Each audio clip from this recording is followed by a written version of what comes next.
She survived the death of her parents, she escaped a kidnapper's cage when she was just 13, she built a perfect life from the ashes of trauma, but none of that saved Crystal McDowell from what came next.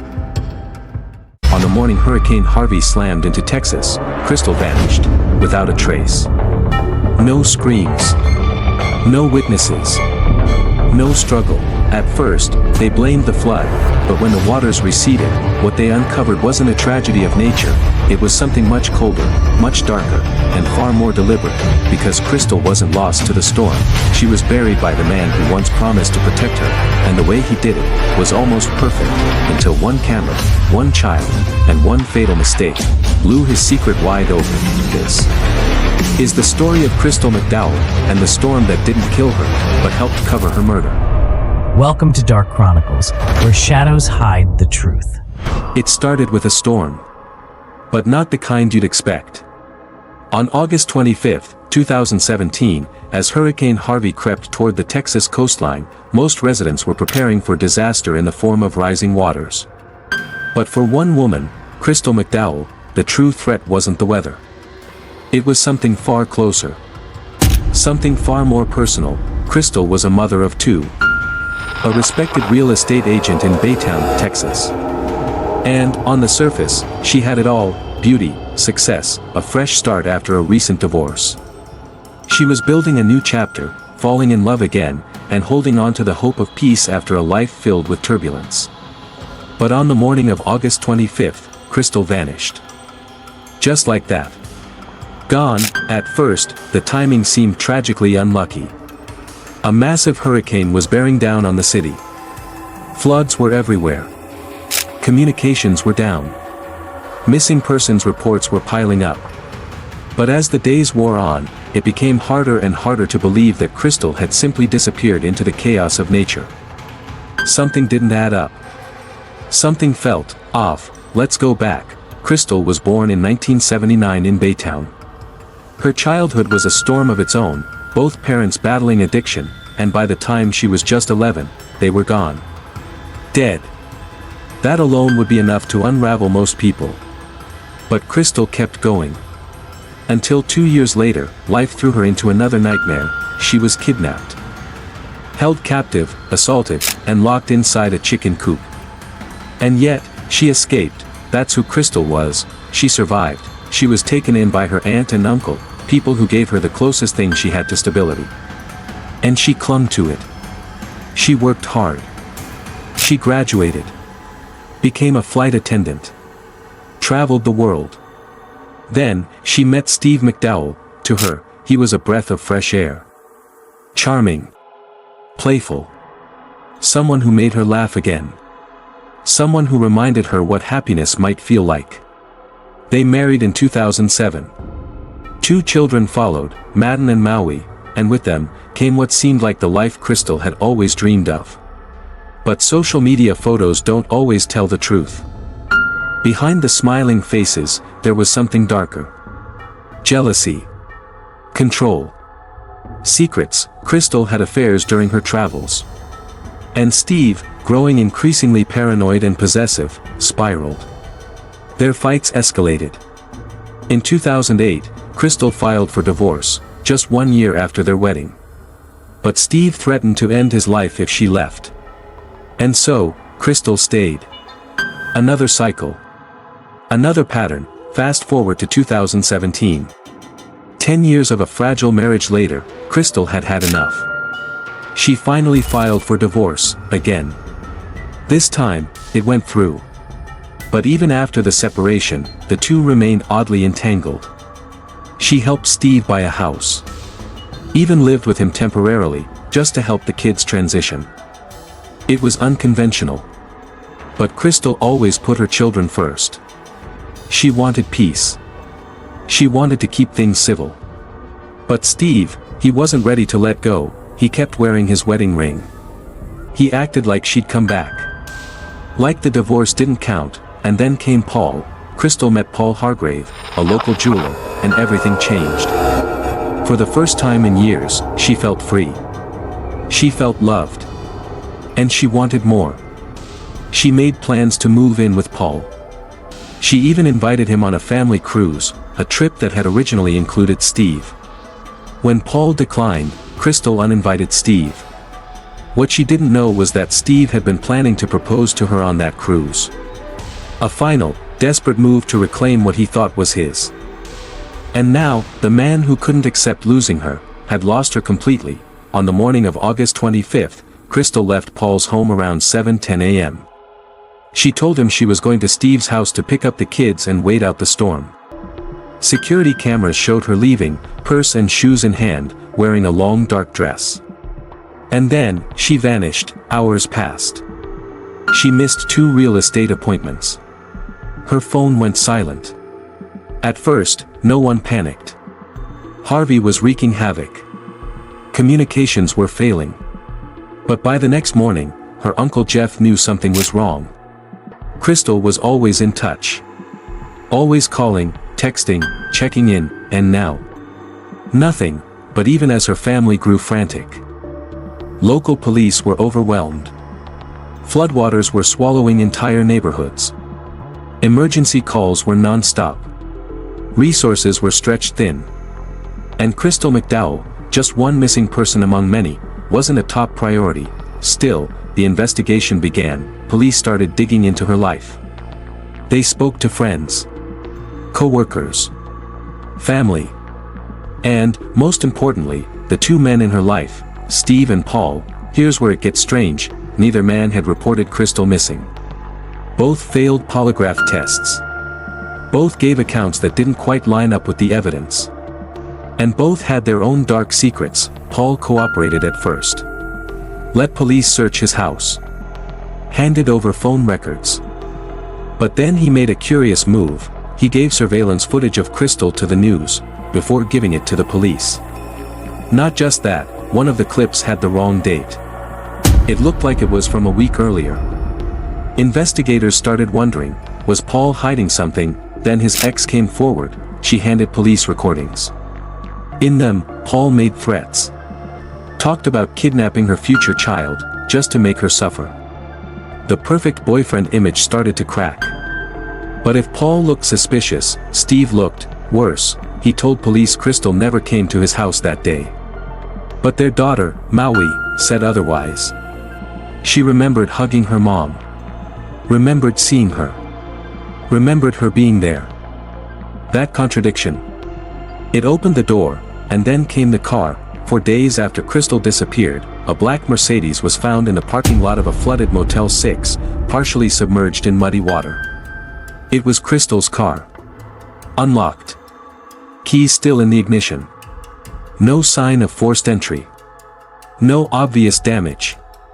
But one thing was clear, this wasn't an accident. Someone had left that car there, hoping, maybe, it would float away with the rest of the storm's wreckage. Surveillance footage from nearby businesses quickly became the linchpin of the investigation. One clip showed Crystal's car being parked at the motel at 6:30 a.m. on August 26, 1 day after she vanished. A man was seen leaving the car. Grainy video. Low quality. But enough to raise eyebrows. He looked like Steve McDowell. And soon, police had more. 5 hours later, at a gas station across the street, clearer footage showed Steve again. He wasn't pumping gas. He wasn't even buying anything. Instead, he was seen tossing items into a trash can and walking away in the direction of the motel. What was he checking on? And more importantly, what was he throwing away? Police wanted to search that trash. But by the time they got there, Harvey had already erased everything. The floodwaters had swept the bin clean. The physical evidence gone, but that didn't stop investigators. They scoured other footage. Walmart. Parking lots. Street corners. And the puzzle began to form. One piece stood out, Steve buying a bicycle at a nearby store the same morning Crystal's car was abandoned. Later that day, a camera picked up a man on a bike, heading away from the motel. It looked like Steve. The theory? Steve drove Crystal's car to the motel, ditched it, and pedaled home. Still, it wasn't enough to make an arrest. There was no body. No confession. Just a web of circumstantial evidence. Investigators needed a breakthrough, and they got one. In the form of leverage, they worked with Child Protective Services to remove Crystal's 2 children from Steve's custody. It was a move Steve hadn't expected. And on September 9th, just 2 weeks after Crystal vanished, he broke. Steve confessed. He told police that yes, Crystal had come to his house that morning. Yes, they argued. About the divorce. About her new boyfriend. About the fact that she was really leaving him. And in a moment of rage, he snapped. He strangled her. As their children slept in nearby rooms. He wrapped her in garbage bags. Loaded her into the trunk of her own car. Drove to a wooded area. Dumped the body. Then took the car to the motel, parked it, and rode the bike home, all of it, premeditated. Cold. Calculated. And completely hidden by the chaos of a natural disaster, Steve led police to the location of her remains. The body of Crystal McDowell had been lying there for nearly 2 weeks. Her life stolen. Her voice silenced. Her story buried in the mud. Steve McDowell was arrested and charged with first-degree murder. But the trial wouldn't begin for another 2 years. In that time, he changed his story. When it finally came time to face a jury, Steve presented a shocking new version of events. He claimed that Crystal had come to his house that morning. They'd had sex.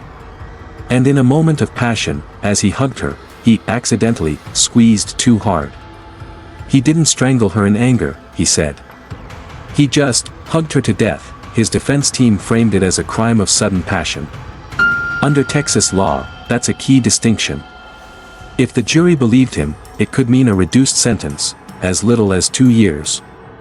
They even tried to tarnish Crystal's image, reading graphic text messages she'd sent to lovers during her marriage, as if her infidelity somehow justified her death. But the prosecution had something Steve didn't expect: a witness. A powerful one, his own daughter. 7-year-old Maui took the stand and testified. She told the courtroom what she'd seen with her own eyes. She described her father pinning Crystal down, hitting her, holding her down with violent force. She described her mother turning her head and looking at her, eyes wide, full of fear. And then, silence. Steve saw his daughter. And instead of stopping, instead of protecting her from the horror, he told her to go back to her room. To forget what she saw. To keep the secret. Her testimony devastated the courtroom. It tore down Steve's final defense. The jury didn't buy the passionate hug story. They didn't buy the accident. Or the confusion. They saw what this was: deliberate. Violent and unrelenting. After just 3.5 hours of deliberation, the jury returned a verdict: guilty. Steve McDowell was sentenced to 50 years in prison. Under Texas law, he'll be eligible for parole in 2042, after serving 25 years. For Crystal's family, that means a quarter-century of peace. But it also means a countdown. A reminder that, one day, the man who killed her might walk free again. The case of Crystal McDowell is one of storms, both literal and emotional. She survived things most people never could. The death of her parents. Childhood trauma. Abuse. She rebuilt her life. She found success. She found love. But in the end, it wasn't nature that took her. It wasn't Hurricane Harvey. It was something far more tragic. It was the man who once swore to love her. The verdict was in.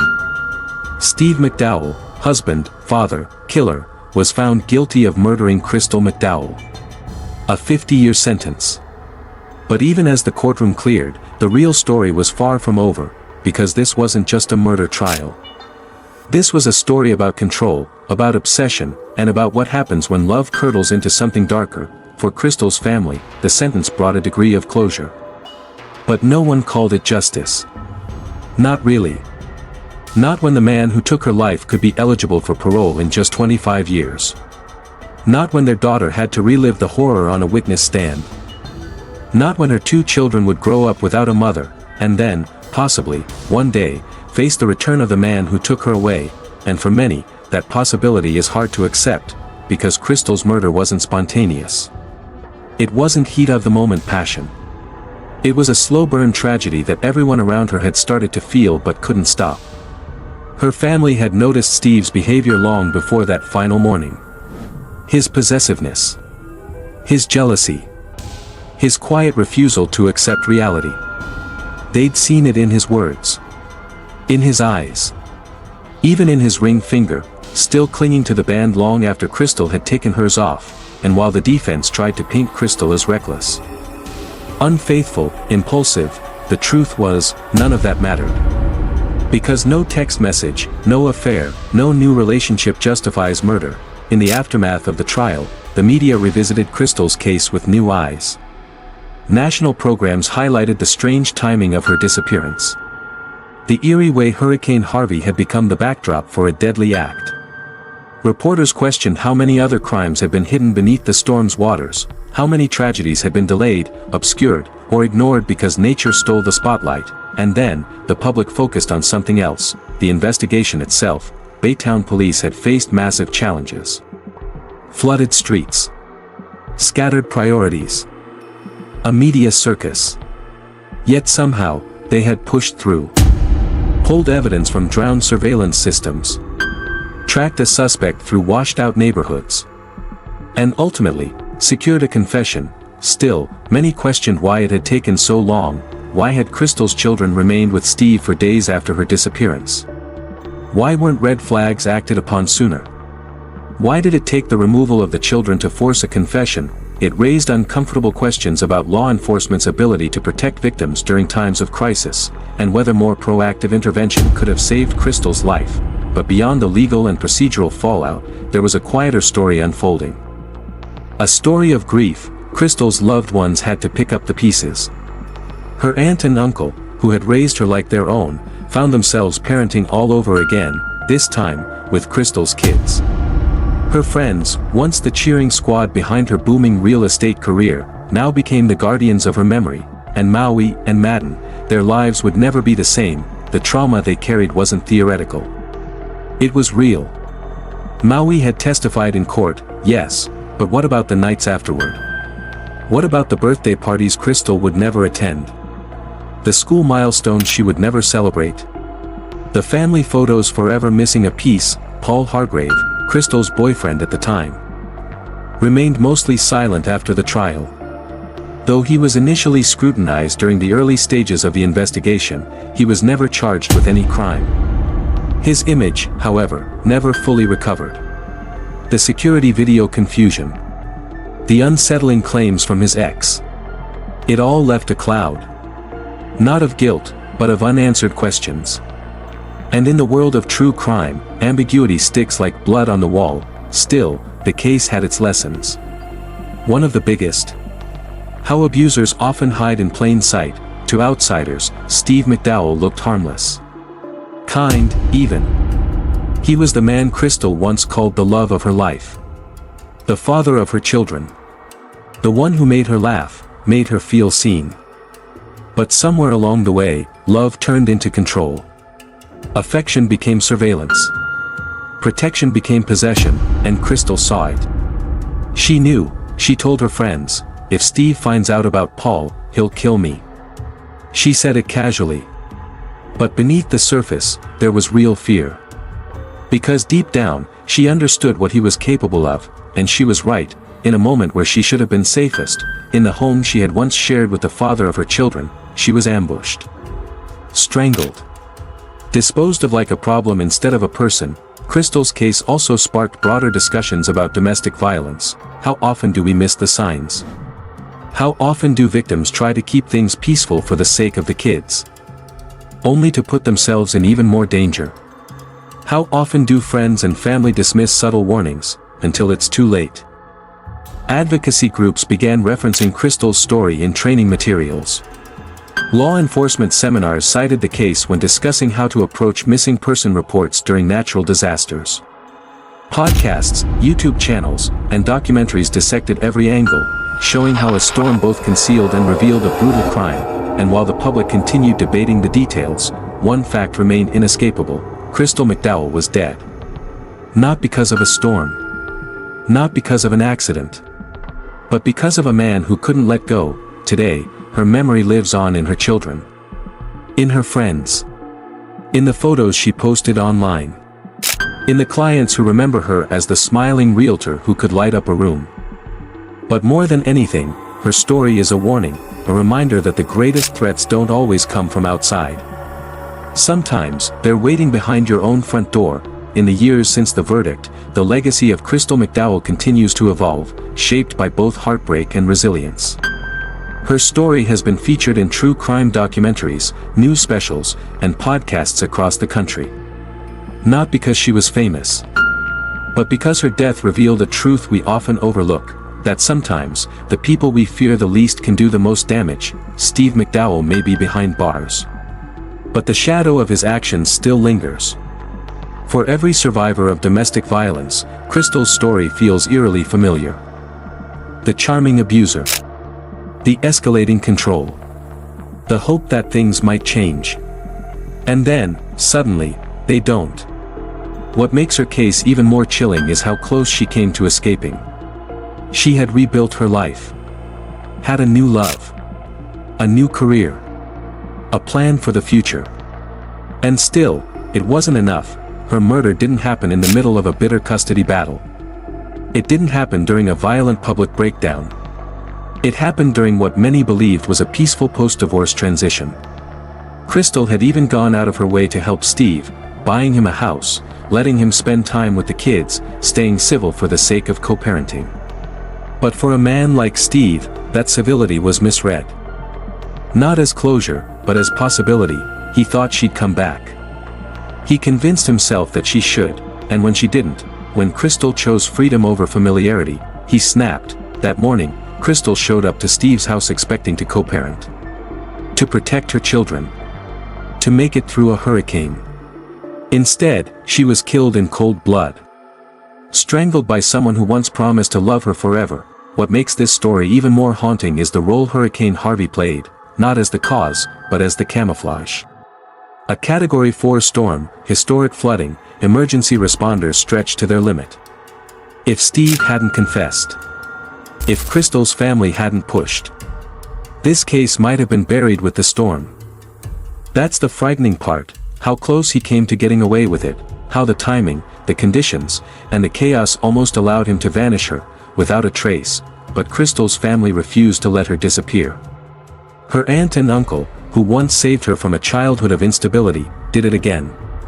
They raised their voices. They fought through the media. They demanded justice. Her friends refused to be silent. Her children, especially Maui, showed a bravery beyond their years, and so, despite everything, Crystal was found. Her voice heard. Her truth exposed. Today, the home where she died is no longer a crime scene. It's a reminder that behind closed doors, behind picture-perfect lives, danger can still grow in silence. That sometimes, the signs are quiet, until they aren't. That when someone tells you they're afraid, you believe them. And that if someone says he'll kill me if he finds out, we no longer assume they're exaggerating, because Crystal wasn't. She was right, and now, every time we tell her story, we keep others safer. We remind people that storms don't just come from the sky. That love should never cost your life. And that silence can be the most dangerous weapon of all. Rest in peace, Crystal McDowell, we remember you.